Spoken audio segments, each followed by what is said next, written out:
Big news! Wayfair's tax refund sale is on now. Right now through March 2nd, you can score up to 70% off furniture, decor, appliances, rugs, and more. With fast and easy shipping straight to your door. Plus, amazing flash deals. Shop Wayfair's tax refund sale now to make the most of your refund with huge savings through March 2nd at wayfair.com. Wayfair, every style, every home. Can I have a confessional moment? Yes, please. I had a dream last night about a trans guy named Totino. If you're familiar with the pizza roll brand. Shut the fuck up. Yeah. So that's so my funny. confessional. That sounds like an love oracle.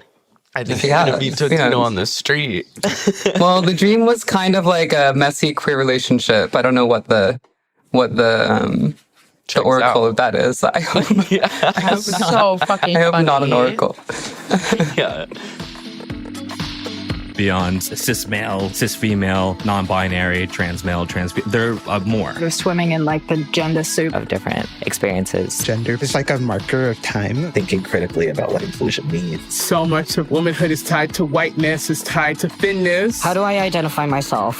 Faggot. Non-binary. As femme as humanly possible. I'm a cisgender gay man. A binary trans woman. Theatrical and flamboyant. Dykes who identify as twinks. A gender conscientious objector. I just kind of forget that I have a body. Drag helped me unlock the power of my femininity within a masculine persona. Transitioning when you're older. It opens up an entire world of possibilities. I bloomed. I blossomed. Comfortable in my physical body for the first time in my whole life. Existing in a more nuanced way. In thought, in imagination, in fantasy. My gender in my head feels like the cosmos, just fully unknowable, even to myself. I wasn't trying to be a gender. I wasn't trying to be a race. I was trying to be a point of energy in the universe. That's amazing. I love that.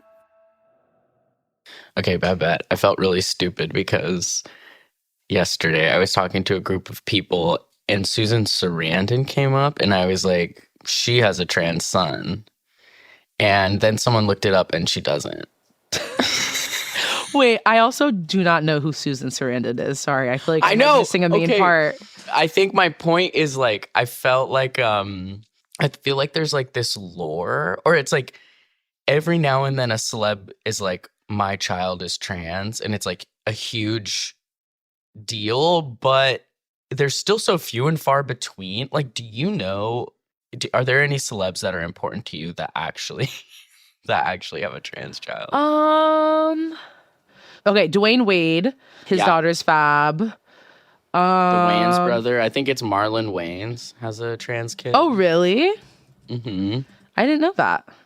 Yeah, I don't really know. There's like some TikTokers that I know, like that, like have like trans kids, and like will like you'll know because like they'll kind of like if someone says something fucked up, they'll like post a statement about it and be like, yeah, how could exactly? you? How dare it's like you? when and I'm it's like, yep, big in the news, and you're Yes. like, whoa, oh, this Interesting. person's like a fierce ally. Yeah. Whoa, Exactly. I didn't expect that from like Mr. Bean or whatever. Right, exactly. Whoa. Yeah, Interesting. I love like hearing that. Like that sounds really fun. It feels like it's maybe a more new thing. Like, Like people coming I don't out know. with like about their trans kids. yeah, you know, I mean, I bet it was like this with like celebs back in Who the had day gay with like kids. their gay children. Yes. Yeah, exactly. Yeah. But with this, you're just kind of like, oh, huh. Oh, okay. Yeah. It's like maybe. Well, no. In my head, I'm like, oh, maybe you grew up in like a safe enough household where that was okay, and that's beautiful. But also, trans people are going to be trans whether they're in like a safe household or not. So I don't think that argument really holds up. But it is kind of interesting. It's like, yeah. Oh, you okay. mean kind of like if you grew up in the arts with your actor parent. yeah, like and, maybe it you may had be, you know, was more yeah. chill. But I don't know if that's actually accurate. Yeah, totally. I just think of it because today we're interviewing two people who created this project, TRANSA, and I feel like a big headline for me was the Sade's trans son. Yes. And like Sade wrote like a song to him, and it's like super beautiful. But I was just like, like even one more reason to love Sade. No, exactly. It's like actually, the fact that their child is trans has nothing to do with that person, actually, but it does make you feel like it's like you're in like a little club. It's like, oh, period. Like, okay, like Sade, love that, you know? Just like the beauty of the song that's written. Yes. Is like, oh, you're like, oh, so you are a good parent. Yeah, you're like yeah, a beautiful exactly. person, beautiful spirit. No, it coming out in the news is one thing, but like the headline being like, I wrote this beautiful song for the first time in like however many years that Sade hasn't released music, like for my trans son. It's like, oh my God, that's beautiful. I wish my parents would write a song about. No, I'm just joking. I would love to see the song my dad would write. Wait, did your parents actually, when you were growing up, ever make up songs like about you? Like, did you have a song growing up? No, we weren't super musical. We were truly like talk radio family. Oh, that's like funny. Kind of soulless. Yeah. That's interesting. What about you? Did your parents have a song for you? My song, so I have a whole crazy lore where my parents call me like Boo Boo Bear, and like the whole thing is like, and they've told me this story since I was a kid. I'm not their child. They found me in the woods one day because I'm a Boo Boo Bear, and they decided to adopt me and bring me home because my mom was 40 and she was like, this seems like my last opportunity to like have a child. And so then they went into this detail. Yes. Your mom's like, my egg count was low. No, exactly. And therefore we kept the Boo Boo Bear. No, literally. No, that's like the whole story. And then like the song they would sing to me when I was a kid was like, it's a boo boo day, a boo boo day, a boo boo day all day. It's a boo boo night, a boo boo night, a boo boo night. All right. Oh my God. So they would sing that to me when I was a kid. Clearly, I'm an only child with like older parents who didn't have anything better to do. Like, if it's not giving that, it's like, you know, I think that's pretty clear. And that's what gets you to the Ivy League level. Well, that's what my mom is like, Allie, guess how long I was fucking breastfed? Take a wild like Are number. you like 13 at the fucking fair? Your mom's eating a fried Oreo with her tit out. And I'm like, yeah, exactly. No, babe, I was 5. Like, I feel like that is like the like equivalent. I was so old. My mom is like, well, that's why you're at Yale. And I'm just like, and you know what? And you know what? She might have ate with that. She might be telling the truth. Oh, exactly. Wow. Yeah. Oh, Anyways. my God. Wait, you also were like, I'm a fairy and I ran away. You had like a similar lore about yourself, right? When you went through like the kind of fairy. Yes. I had a fairy moment where I was like, I am not my parents' child. I came from the fairies. Lots of lore, I guess, of a family. We're storytellers. We're storytellers. Yeah, we're storytellers, or we're just batshit crazy as a family. I don't know which one, but yeah. Yeah. Oh my God. No, I can't wait to listen to the Sade song to see if it'll top, It's a Boo Boo Day. It might be hard. I don't know. Hopefully it does. I hope it does. What if it is that? Could you imagine? Well, I have learned that other people's parents do call them Boo Boo Bear. I've seen that as like a thing. I think that was like kind of like I feel like that was like a thing in the 90s because like there was a lot of bears. Hard pill to swallow for you? Not at all. In fact, it makes me feel a little more normal because again, it's just like my parents are just like we're a little too obsessed with me. Oh my God. Yeah. My nickname was Cement Head. Why? That's crazy. I don't know. It's what my grandpa called me. I bet I like literally headbutted him in the retirement home like one too many times, and he's like, "I'm gonna call you Cement Head." Wait, that's so fucking funny. Cement Head is crazy. Cement Head is crazy. I would sign my card to him. Love Cement Head. That's cute. Wait, that's funny. It was like my real. That's trans, honestly. Cement Head's a pretty trans name. That's trans. That's trans.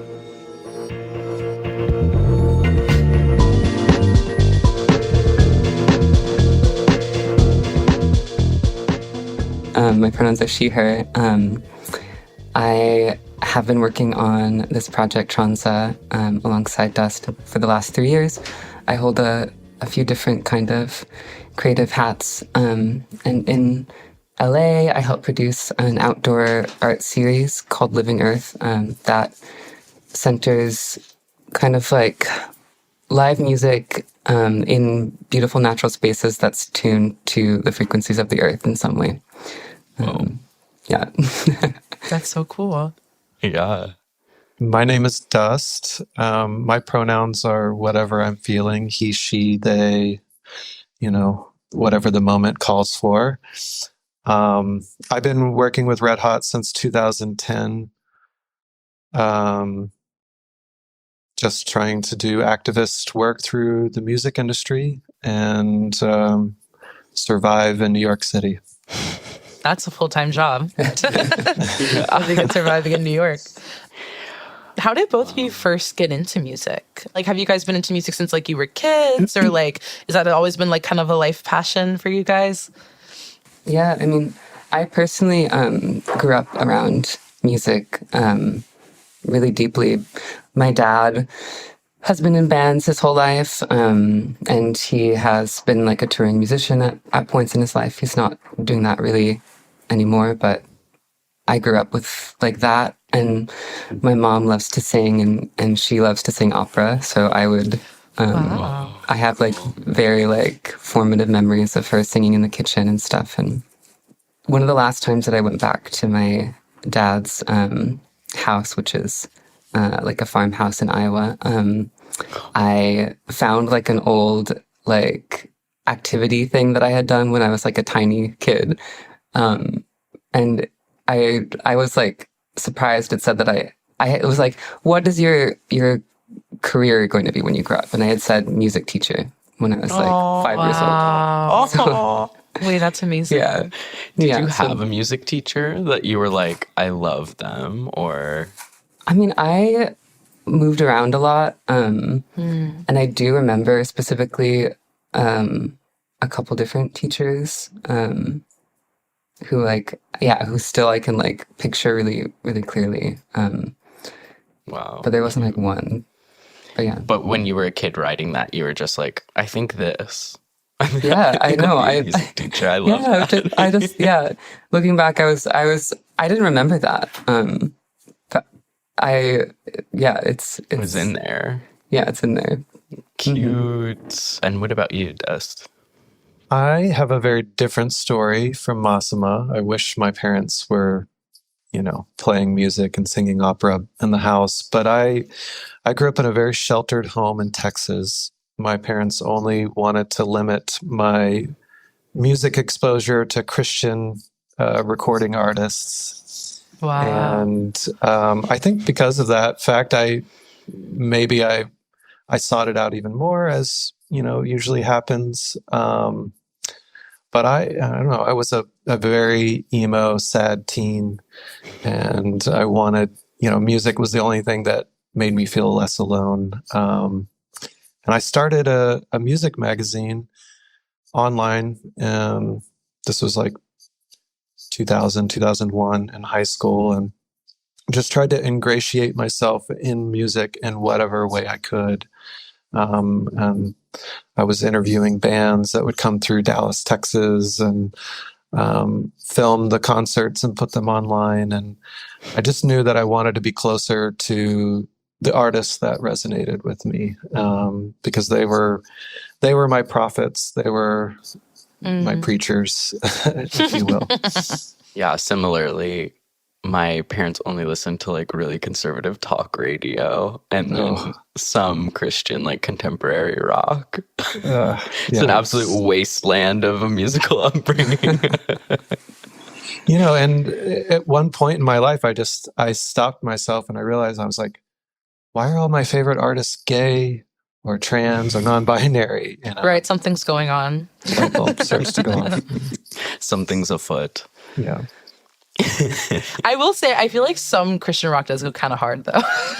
I'm not gonna lie. Just a lot of guitars, Still have an affinity for Jars of Clay, certain bands. So. Jars of Clay, the deep cut. I do not know her. Yeah, you don't know her? Oh my God. I don't know her. I think it should stay that way, if I'm being okay. Oh my God, I'm so excited about this project. I couldn't believe how many tracks were on it. It was an undertaking. Yeah. Yeah. Yes, that it was. Mm-hmm. Yeah. How long have you guys been working on the project? It's been over 3 years that we've been working on it. No way. And I mean, That's Dust, so you even exciting. like wanted to make something that was centering trans people at Red Hot, I think even prior to when we started actually working on this project. For sure. Yeah. I mean, it was Sophie's passing that really focused our efforts.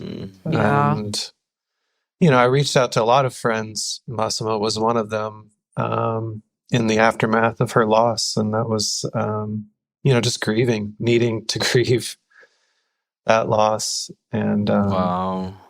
she was trying to get a better view of the full moon. I mean, it's something I would have done. It could have happened to me for sure. Yeah, so. totally. I feel like my parents are big music heads, and I feel like they have deaths of like certain artists where they're like, I remember exactly where I was when that happened, like Prince and like other things. And I feel like Sophie was that first person for me where I was like, I'm going to remember the day that happened and exactly where I was like for the rest of my life, And I'm like, wow, okay, we're getting to that age where it's like happening, but I love that the transformation of grief, I think is like, can be beautiful in its own way too. Yeah. Yeah. I mean, that's like a large part of the project's like, I don't know, the whole idea of the project is to find that ability to transform grief into something beautiful. So, yeah, totally. Wow. It felt like there was a lot of momentum too with her specifically in her reach in like the music world, and that's really cool to kind of continue that momentum. Yeah. Wow. Okay. Well, how did y'all meet each other, and when did you come onto the project, Massima? Well, I met Dust on like a short film shoot towards, what was that, like the later half of 2020? Yeah, like pandemic era, which, not that we're necessarily out of that era. I just want to say that. But we met on this really touching short film shoot about returning to nature. Mm-hmm. And we connected really deeply about music. And Dust was kind of like this like vibe person on set, like just like had curated this really beautiful playlist, which is like a practice that Dust has, is making some of the best playlists on the planet. And we just connected really deeply.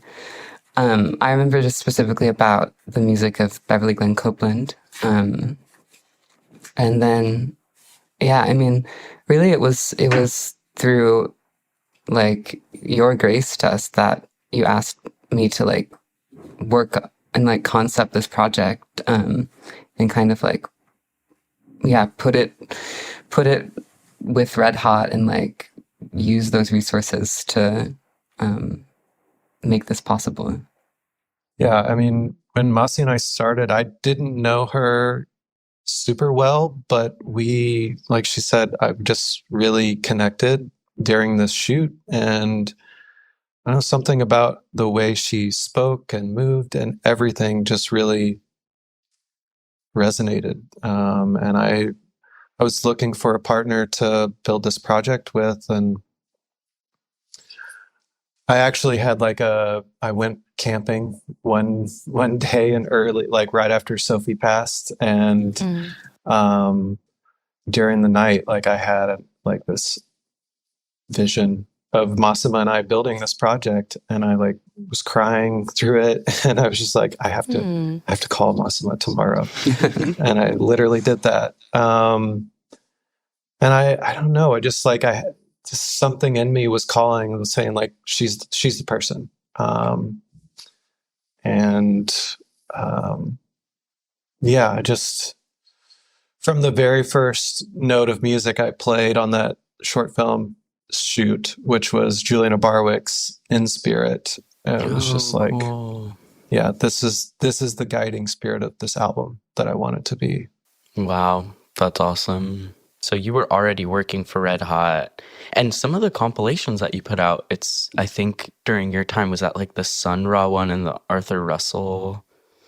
Yeah, so Sun Ra very recently. Arthur Russell is one of the ones that I was like a lead producer on. Cool. When I interviewed for Red Hot a long time ago, they asked me in the interview, like, what would be the one Red Hot project you would do if you could do anything? And I was like, Arthur Russell, of course. I mean, just because of how much influence he had on like the artists of the day. But also, obviously, he died of HIV and AIDS. So it was relevant to Red Hot's history. And I was just like, oh, what a textured tribute we could make that would mix disco with folk and electronic and experimental. And honestly, I wish I could do that project over again. I think there's just like so much more interest in him as an artist today than there was even then. So. Totally. There's definitely, I feel like, an Arthur Russell resurgence right now, kind of happening right now, for sure. For sure. And, funny enough, was something that Peter Zumo, who was one of Arthur's longtime collaborators, said to me that kind of started planting some of the early seeds for this project. Because I asked him one time, I said, what's the biggest misconception about Arthur in your mind? And he said something that like I was totally not expecting, but he said that he was just a gay man. And I was like, what do you mean? He goes, Arthur believed in a higher love. Like, I think what he's trying to say is like, Arthur didn't really see gender. He saw people and loved people and, just didn't want to box himself in identity wise into one thing or the other, which I think shows in his music, obviously. Yeah, totally. I'm wondering if you could like take us through kind of like, what was the process for producing this album? Like, were you guys like, these are the exact people we want, and we just kind of went down like through that list, like reaching out to them, or like what did it kind of look like to, make a like 46 track record, essentially? I mean, yeah, it was like, as you can imagine, quite a marathon of like all different kinds of approaches and methods to like make it actually happen and get the project in front of all these artists and a lot of different kinds of like presentations and different ways we would approach. And in terms of like how we built it out, Dustin and I did start from kind of like inspirations or people that we thought would be really in the right spirit on the record. But then also we wanted to work really specifically from the dreams of the trans artists who we asked to be on the record.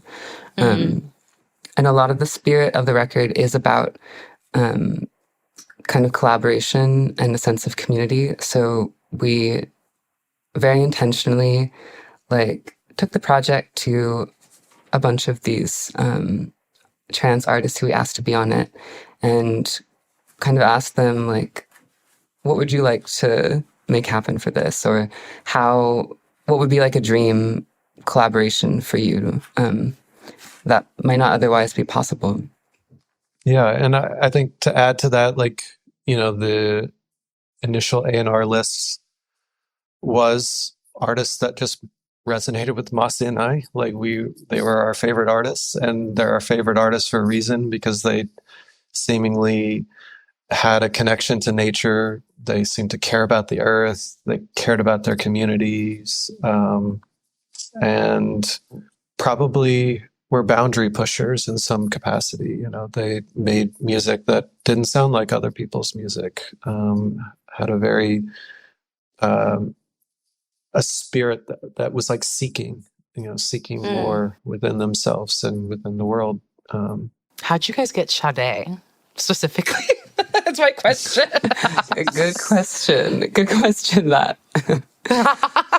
Sade, like, she was on the very first A&R list that we put to Red Hot, and she was the biggest artist, obviously. There weren't very many big artists on that A&R list. She was like kind of like a outlier, but I didn't know that she had a trans son at the time.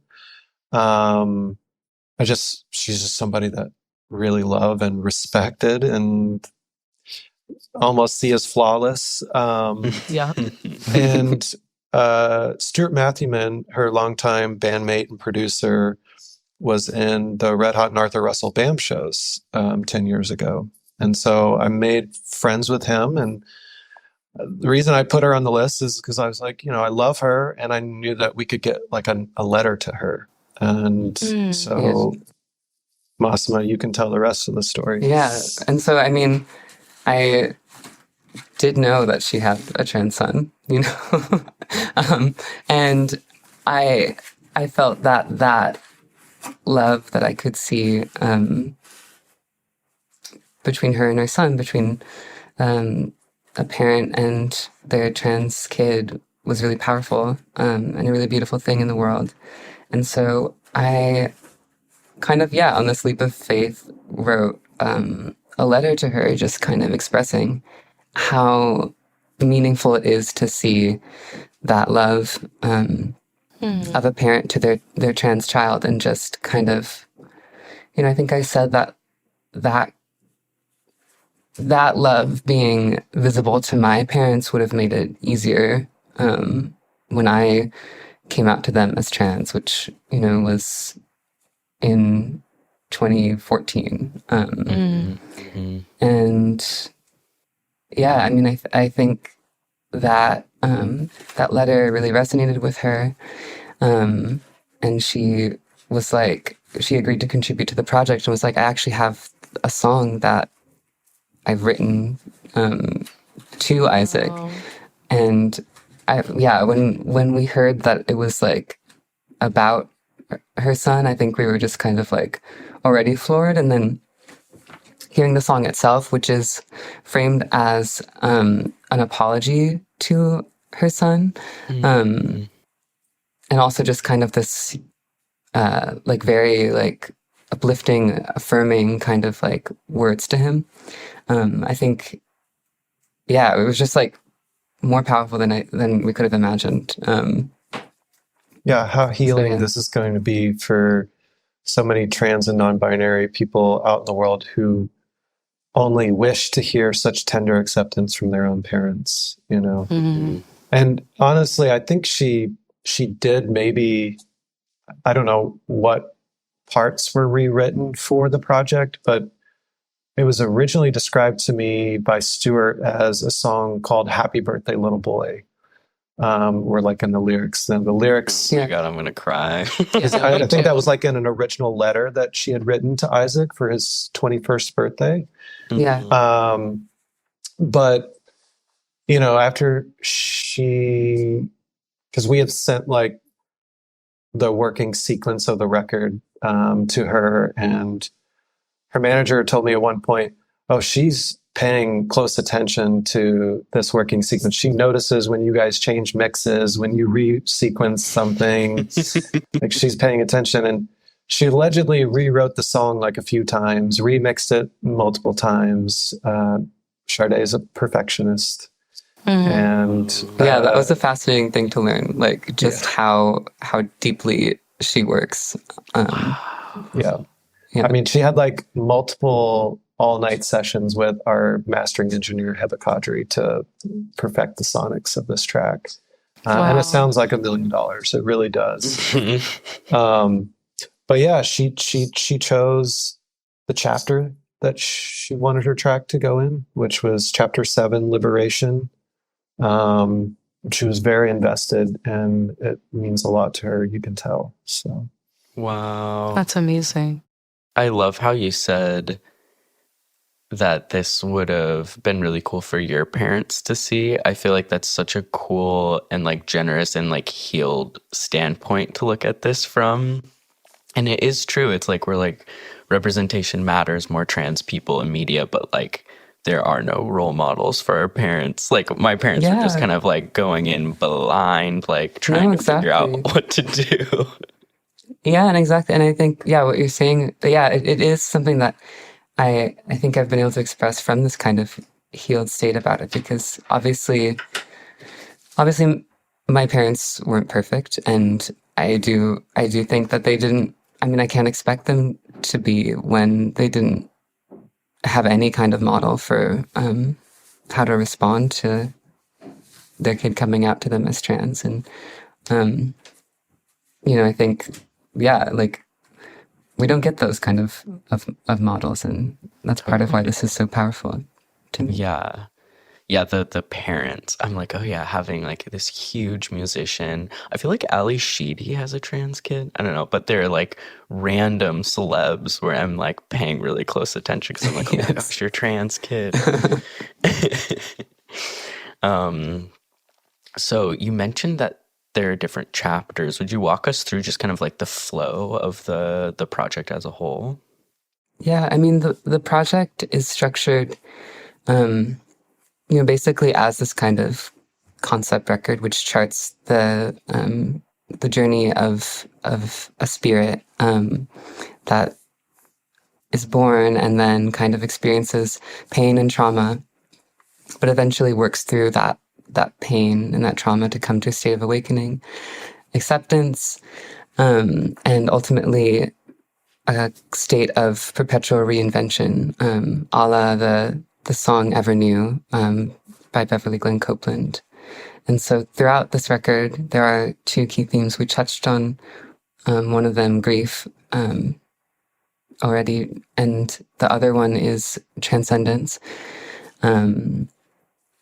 which is the kind of the possibility of working through that grief and making something out of it. And so there's 8 chapters.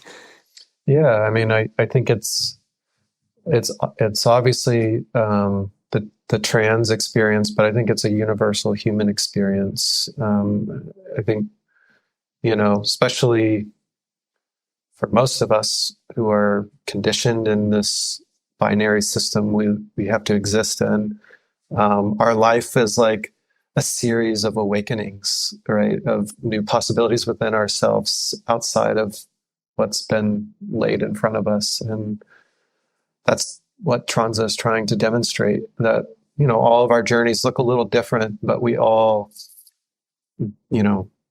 from birth, our parents are trying to tell us to be one type of way. The person on TV, the president, your school teacher, they all are trying to put you into this box, a very marketable box.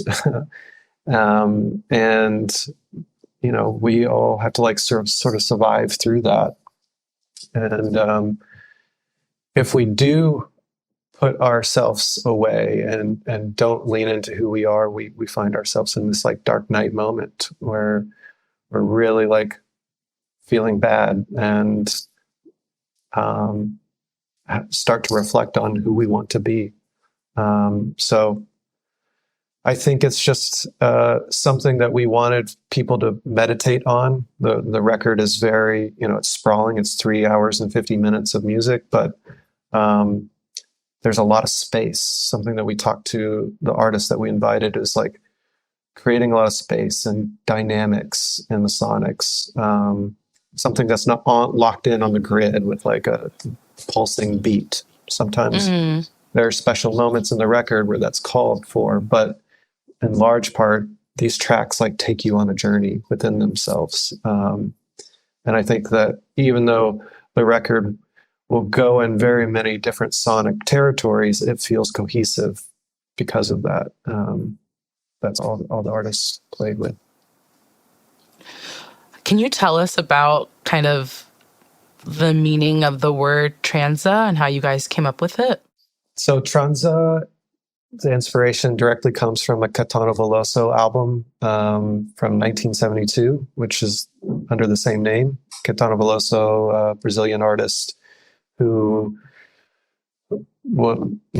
basically was in exile when he was recording the album under the Brazilian military dictatorship for being a subversive kind of queer person. And on that album, he combined several forms of music, more traditional Brazilian bossa nova with Western pop. And he sings in English and Portuguese, and it kind of became this new form of music. And I thought that was a good allegory for the TRANSA narrative. And this song, You Don't Know Me, which is the first pop song on the album, I think Devendra said it. It's like, you don't know me, bet you'll never get to know me is the lyric. He's like, that bet you'll never get to know me is sort of a challenge of like, it's a challenge within yourself. Because in our story, it comes in the womb of the soul chapter. So it's like when a spirit's being born, and so sort of like the challenge to the listener, like, take this journey and figure out who you are. Obviously, I think Caetano was singing that to the world, like as a sort of a punk song, like, you don't know me, and like, unless you look behind the wall, you're not ever going to get to know me. But Transa just felt like a word like that embodied transcendence or trans as an action, like a verb in perpetual motion. And we flipped the letters just to make it feel like it flows back and forth, like it's this ever endless cycle of flow and fluidity. That word kind of being more of a verb or an action is one part that really resonated with me about it.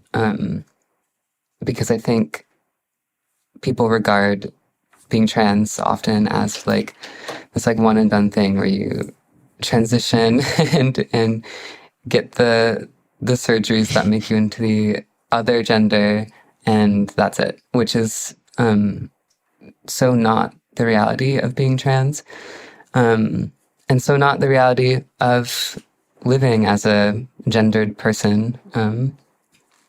And yeah, I really appreciate that kind of, just even in the title or the way that it feels, kind of challenges that notion. And yeah, I love that point, and I love the idea of being like, instead of being like I'm trans, it's like I'm being trans. Like I'm continuing to be trans. I get that. Kind of brings me to my next question, which is like, do you think that this will resonate to like a wider audience, or maybe people who don't necessarily know a trans person in real life, or who think they don't know a trans person in real life? Right. Yeah. Yes. We are everywhere. Yeah. Watch out. I mean, that's something that we have talked a lot about, Dust and I, like wanting the project to be able to resonate with people, who don't picture themselves in whatever way as part of or adjacent to the trans community. And so, we wanted to have like a plethora of different voices on this record, and like obviously like center the project around trans voices, and also kind of and I don't know what word to use exactly, but kind of like maybe like lure people into listening to trans people through like these like songs that are, like by ostensibly cis artists, and particularly like, like having kind of like wide reaching artists on the record too, Yeah. Because I think at one point in my life, I didn't, I identify as genderqueer, non-binary today, but I didn't always feel that way. When I was younger, I didn't feel like that was my place, or I was allowed to go there. And so, I wanted artists like Bill Callahan and Jeff Tweedy to be on this, so that a cis person in Arkansas might be like, oh, I like Wilco. Maybe, this project is for me too. Yeah. But I'm really curious to know what somebody who doesn't necessarily know, like you said, a trans person in their life, or doesn't necessarily support that, what they would feel like after they hear this record. Because I had this like quiet confidence that like anybody who actually gave it the time and listened to it, there's no way they could come out on the other side and be like, oh, well, that wasn't beautiful. Like, I mean, right. Just the sheer beauty that that's in this record from all these trans artists is undeniable. And I'm hopefully going to put it to the test over the holidays. my mother, who will never listen to this podcast, but she, neither one of my parents ever listened to Red Hot and Arthur Russell, something I gave also 3 years of my life to, because he was a gay man. I have his initials tattooed on my arm. I remember the day my dad saw it, and he was so upset that I tattooed the initials of a gay person on my arm. He's no longer with us, but my mom, after we announced the project, she's known very little about it, but she did call me up and said, I would love to listen to it with you when you come home for the holidays. And I hope to hold her to that, because I think it's going to be, this is something that we sort of envisioned at this time of year, releasing it just before the holidays, that this is something that people can take home and listen to with their families and have these conversations that I've desperately wanted to have with my own family for so many years. So. Totally. What a great That's jumping so off beautiful. point. It's like, oh, did you know there's new Sade? Well, Exactly. Yes, exactly. Let's listen to this new Sade track, Mom. Come on. What do you think she means exactly. by that? Yeah, exactly. Ally, I am also now thinking like what it would be like if we had to sit with our parents and have them listen to Gender Spiral. Oh my god! Because my parents do not know this exists. I feel like my mom does. My mom's a Scorpio. She's like, she has her fingers in every pie. Digging. I feel like she's right. Oh, that's so funny. That's so funny. Oh my god. Wow. For maybe a listener who like hasn't just like heard about the album yet, could you maybe just share some of like the other contributing artists that made work for the album that like you're excited about? I'm sure you're excited about everyone, but maybe just a taste. There's so many beautiful things on this record. I guess actually one song I would really want to mention is this cover of a Jackie Shane song called Any Other Way by Allison Russell with Aya Simone. And love Aya Simone. Yes, oh my god, her harp is so beautiful, and she is throughout this record. We're really grateful for her. But this song, Any Other Way, is a cover of Jackie Shane, who was this legendary soul singer in the 60s and 70s in Toronto, who was a trans woman who was kind of doing the unthinkable at a time when you just didn't really do that, which is living out as a trans person and navigating like all the complexities of that. And this song is a really, really beautiful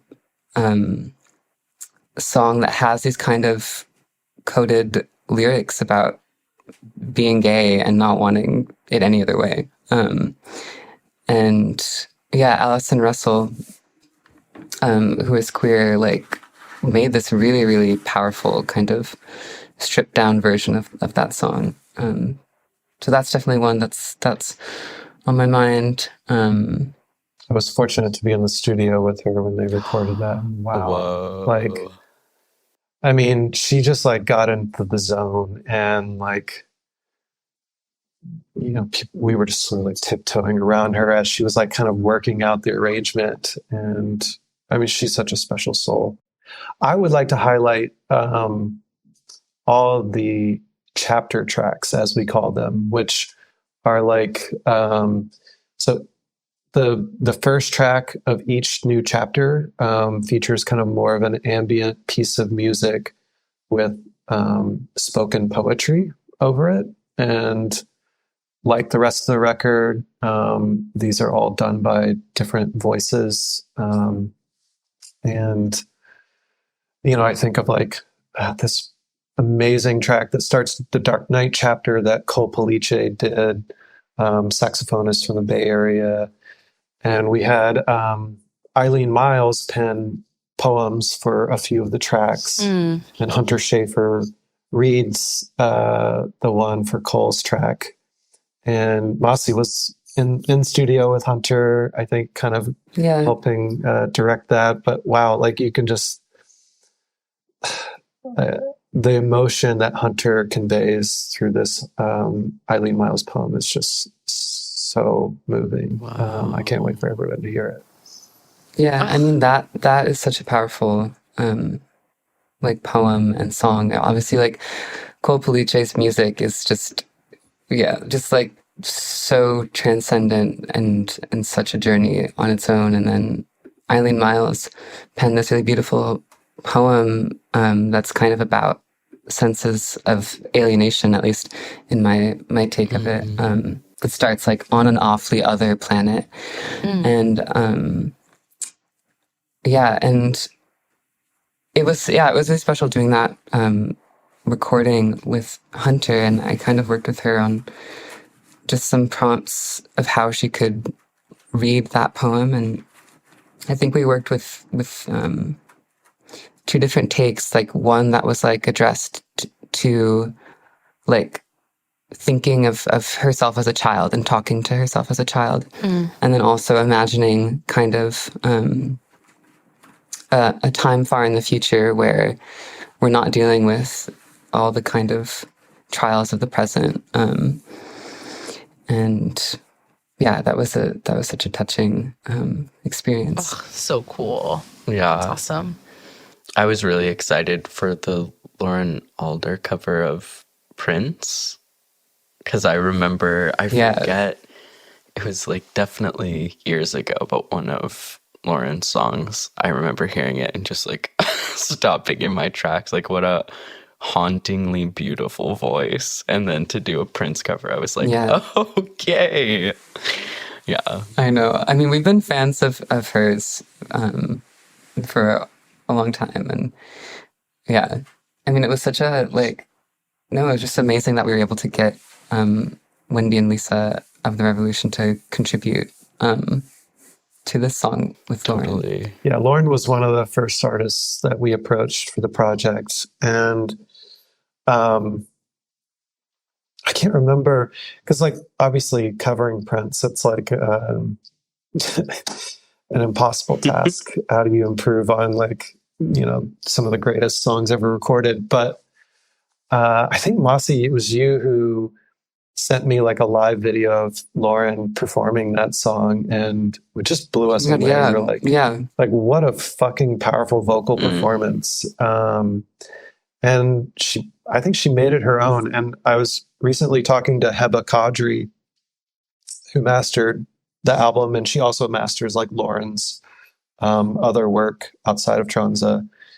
And she was just like, Lauren's version made me pay more closer attention to the lyrics. She's like, I've heard this song a million times, but I'd never really focused on what Prince was actually singing about until Lauren's version. And how beautiful that can be, this beloved song, but yet maybe for the first time you're actually really paying attention to what Prince was saying in it. And it takes on a whole new meaning to have a trans person, I think, sing it. And so, yeah. Yeah, totally. Are there any plans for a music festival? Because I feel like this lineup is totally crazy.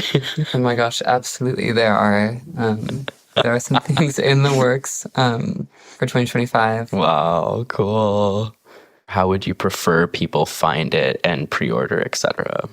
Bandcamp certainly works, but I go to transa.world, the domain, and there's a newsletter bar you should sign up for.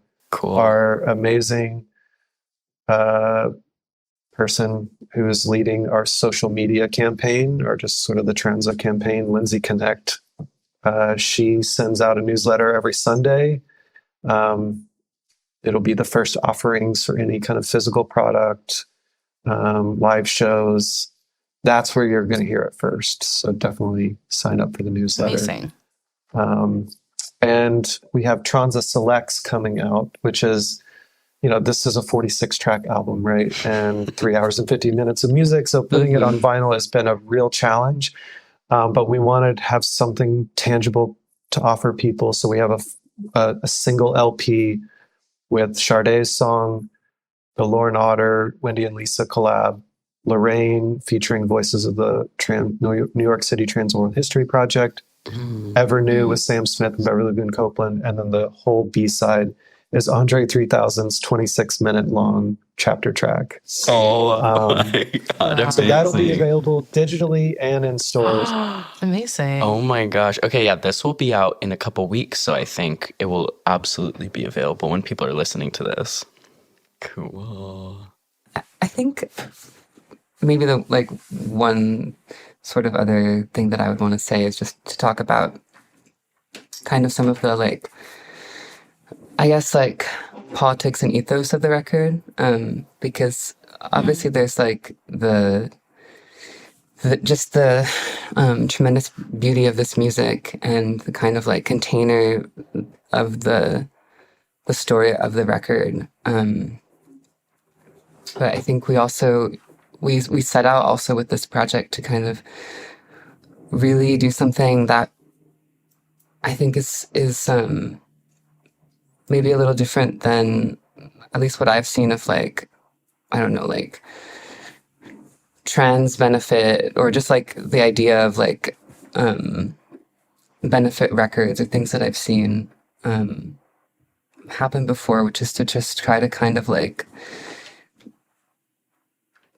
really create this project that emphasizes that our liberation is very interconnected and very bound up in each other, and doesn't shy away from the fact that we are facing kind of I don't know, society-wide problems in this present moment that, are not limited to, but including genocide and destruction of nature and attacks on the rights of marginalized groups and class inequality and all these kinds of really tremendous trials that we're facing. And this project is something that we hope can kind of be part of some kind of model or some kind of way of thinking about the world that acknowledges all the trials that we face and also is just this kind of maybe shows that we can do kind of miraculous things even in a very insufficient present moment. Yeah, I'd like to add that when Red Hot, all of our projects are supposed to have a social component, that how do we make the world better? And I think before starting TRANSA was looking at the deterioration of our earth, all the genocides, so many problems in the world, and we looked at it as it's all interconnected, right? And rather than just making a project that addressed one particular issue, we wanted to address the issue of our spirituality, the spiritual awakening that our society needed. And yeah, hopefully TRANSA can be a vision of a different future than the one we're headed towards. And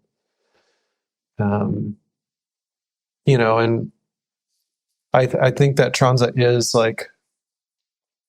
a little different than other Red Hot projects where they're known as compilations, and by definition you could call this one, but we tend to shy away from that word because it feels more like a cohesive work of art.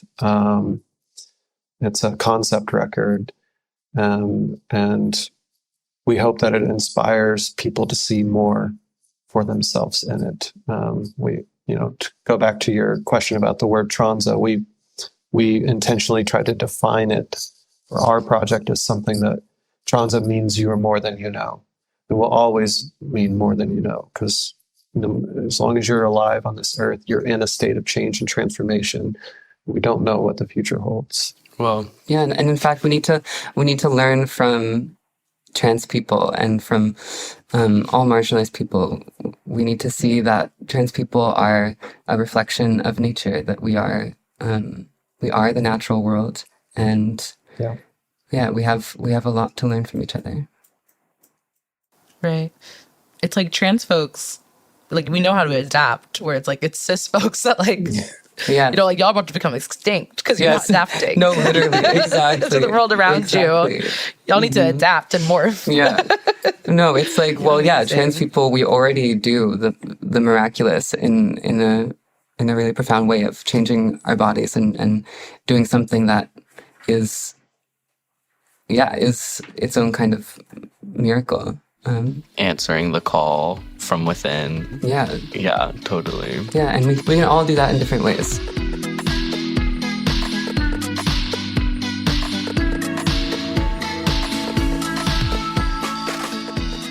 Gender Spiral is an original podcast from Audiation. This episode was mixed by Matt Noble, and music is composed by CMD plus Jasmine, courtesy of Molten Heart, with art by Joey Hahn and graphics by Michael Tyrone Delaney. The show is executive produced by Ireland Meacham, myself, Babette Thomas, my co-host, Ally Beardsley, and Sandy Smullins, with additional story editing from Susie Armitage. Thank you so much to our guests, Reid and Massima Bell. The album TRANSA is out now. You can find more info at transa.world. If you like the show, please head over to patreon.com/genderspiralpodcast to support us. You can also check us out at genderspiralpod.com, where you'll find transcripts for each episode and a link to leave us a voicemail. And follow us on Instagram. It's at Gender Spiral. Subscribe wherever you get your podcasts so you don't miss a new episode. They're coming out every other week.